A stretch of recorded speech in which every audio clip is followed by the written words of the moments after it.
They said the black stallion was cursed, that whoever touched him would meet their doom.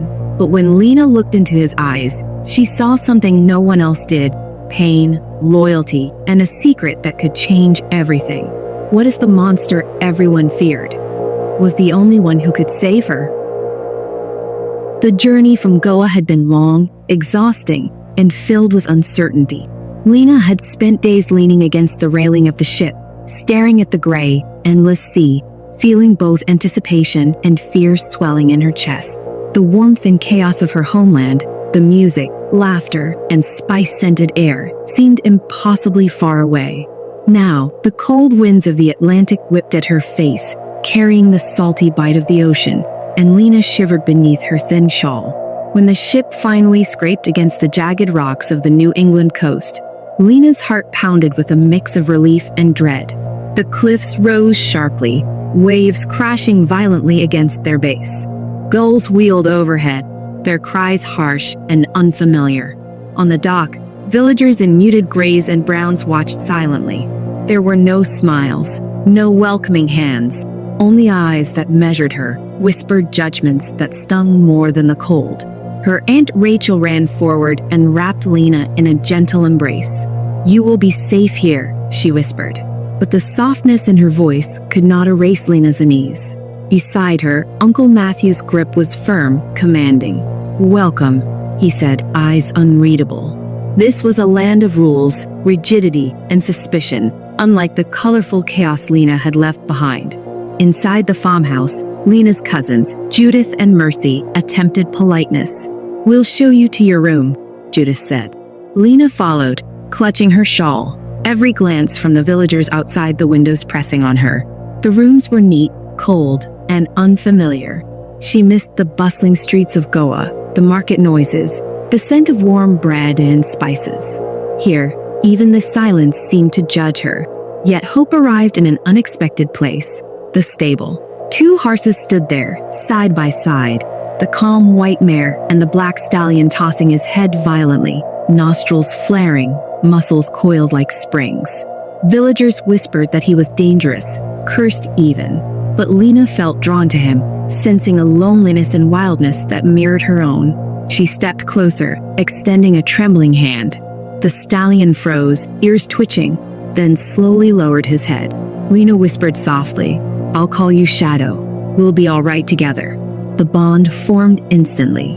The horse, powerful and fierce, seemed to understand her heart in a way the villagers never could. In the following days, Lena wandered to a quiet pond at the edge of the village, where the water reflected the leafless trees. There she met Mira, an elderly woman shunned by the villagers for her knowledge of herbs and healing.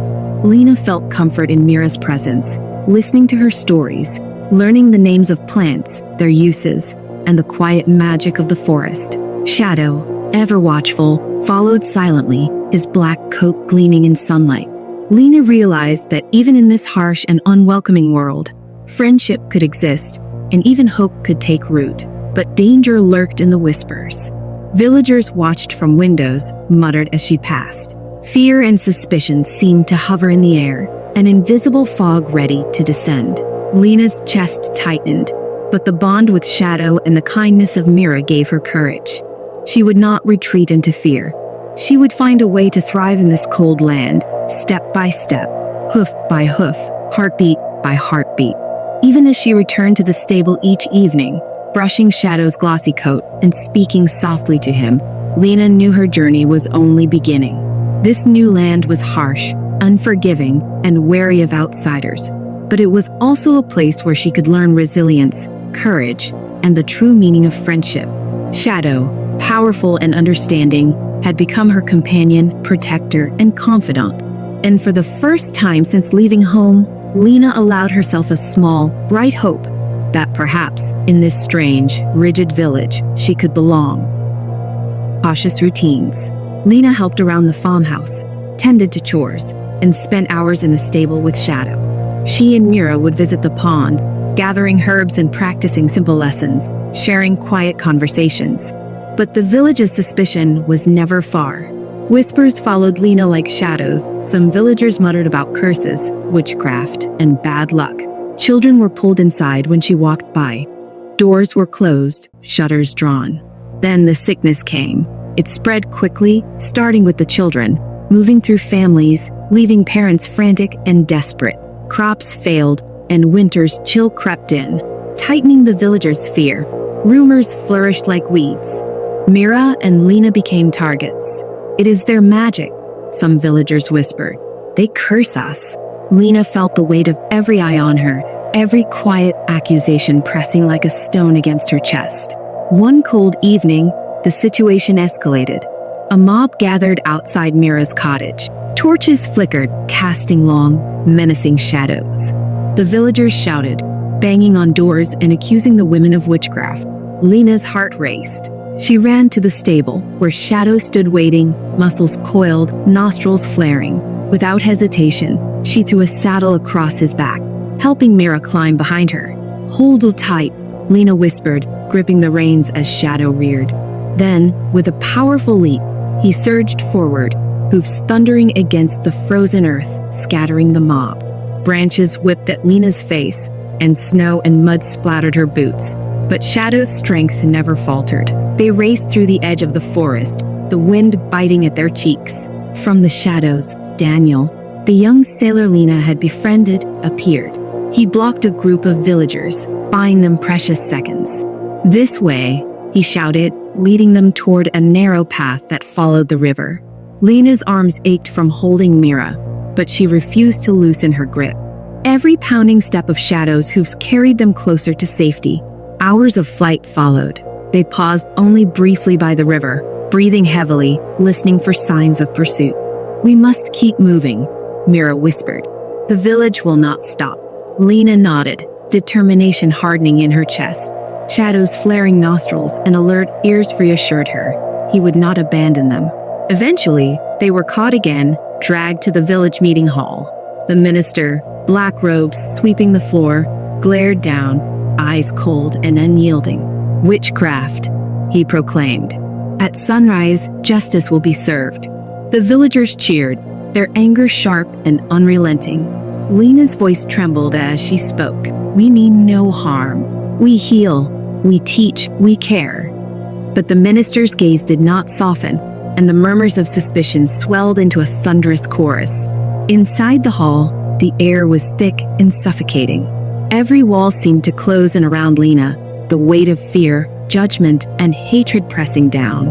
Shadow's dark silhouette could be glimpsed outside, muscles taut, ready to act.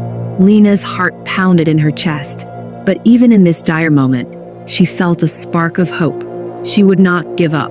With Shadow, Mira, and Daniel, she would find a way to escape the village's wrath. As the night wore on, Lena whispered to Mira, recounting every small kindness, every lesson, every memory from their time together. "We've survived this far," she said softly. "We can survive what comes next." Mira nodded, placing a comforting hand over Lena's. Outside, Shadow pawed the ground, ears twitching, sensing the tension. The forest beyond promised freedom, a path away from judgment, and Lena clung to that promise with every fiber of her being. By the time dawn crept across the horizon, the villagers were gathered once more for the execution. Torches flickered in the cold light, faces hard with anger and fear. But then came the sound of thundering hooves. Shadow emerged from the mist like a dark force of nature, mane flying, eyes blazing with determination. Daniel cut the ropes binding Lena and Mira, and with a single leap, they were free. The villagers stumbled, unable to stop them. Shadow's power was unmatched, his loyalty absolute. Lena felt the surge of exhilaration as they raced through the snow-covered forest, leaves snapping under hooves and boots. The path was treacherous, but the bond between girl, horse, and companions guided them, unbroken, through the chaos. For the first time, Lena allowed herself a fleeting smile. The danger was far from over, but they had taken the first step toward freedom. With courage, friendship, and Shadow's strength, they might survive what the villagers had planned. And that hope, fragile as it was, burned bright in Lena's heart. Dawn broke over the village, pale sunlight spilling across frozen streets. Torches flickered as a crowd gathered in the square, murmuring and pointing. Lena's heart pounded. The minister's black robes swept across the wooden platform, eyes hard and merciless. Witchcraft. At sunrise, justice will be served, he declared. The villagers cheered, faces tight with fear and anger. Lena's hands shook, but she would not give up. Then came the thunder. The sound of hooves pounding the frozen ground echoed through the square. Shadow emerged from the morning mist like a dark storm, muscles coiled, eyes blazing. Villagers scattered in alarm.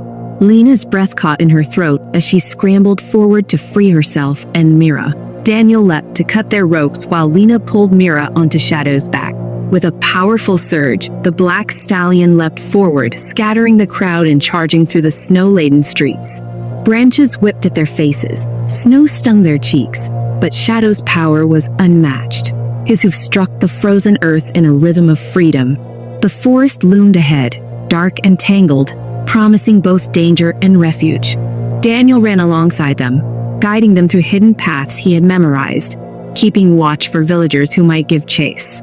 Lena clutched Mira tightly, feeling the weight of her responsibility, yet also the thrill of liberation. Hours passed as they navigated the woods, the river guiding their path. The villagers' shouts grew fainter, swallowed by trees and distance.